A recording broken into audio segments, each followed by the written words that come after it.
আল্লাহ তুমি আমার এই আস্তাগফিরুল্লাহ 1000 কোটি বছর বাঁচার তৌফিক দান করো। হে মহান আল্লাহ পাক রব্বুল আলামিন। বাঁচতে চেয়েছিলেন অনেক বছর, মোনাজাতে হাত তুলে সৃষ্টিকর্তার কাছে প্রার্থনা করেছিলেন 1000 কোটি বছর বাঁচার তৌফিক দান করো। হে মহান আল্লাহ পাক রব্বুল আলামিন, দুনিয়াতে যত বালা মুসিবত আপনি রহমতের হিসেবে দেবেন।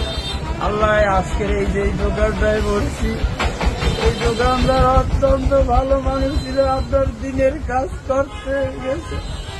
আল্লাহ দুপুরের খানা খাইয়া এই মানুষের ওখানে একটা কোরআনের মাদ্রাসা করছে, এই মাদ্রাসার উপরে যাইয়া আল্লাহ তোমার অলৌকিক মৃত্যু গুলা ওই জান্নাতবাসীর জন্য হয়ে থাকে। আল্লাহ আমি সহ্য করতে পারি না। কে জানতো দীর্ঘায়ু লাভের আশায় কান্না করা ব্যক্তিটি অকালেই চলে যাবেন না ফেরার দেশে। চুরির অপবাদ দিয়ে একদল শিক্ষার্থী পিটিয়ে হত্যা করবে তোফাজ্জলকে। 18 সেপ্টেম্বর বুধবার রাতে ঢাকা বিশ্ববিদ্যালয় ফজলুল হক মুসলিম হলে গেস্ট রুমে আটকে রেখে কয়েক ঘন্টা ধরে দফায় দফায় মারধরে তোফাজ্জল নামের ওই ব্যক্তির মৃত্যু হয়।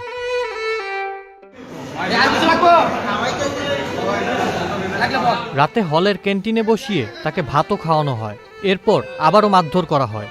মারধরের এক পর্যায়ে অসুস্থ হয়ে পড়লে তাকে শিক্ষার্থীরাই ঢাকা মেডিকেল কলেজ হাসপাতালে নিয়ে যায়। সেখানে চিকিৎসকরা তাকে মৃত ঘোষণা করেন। এর পরপরই লাশ রেখে শিক্ষার্থীরা হাসপাতাল থেকে যে যার মতো সরে পড়ে। তবে চোর সন্দেহে পিটিয়ে হত্যার ঘটনাটি সামাজিক যোগাযোগ মাধ্যমে ছড়িয়ে পড়লে তীব্র প্রতিক্রিয়া সৃষ্টি হয়। এমনকি নিহত তোফাজ্জল একজন মানসিক ভারসাম্যহীন বলেও জানা যায়।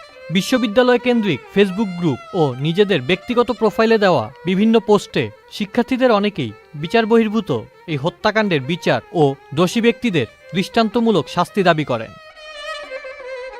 নিহত তোফাজ্জলের গ্রামের বাড়ি বরগুনা জেলার পাথরঘাটার কাঁঠালতলী গ্রামে। তার বাবা আব্দুর রহমান মোটরসাইকেল দুর্ঘটনায় মারা যান।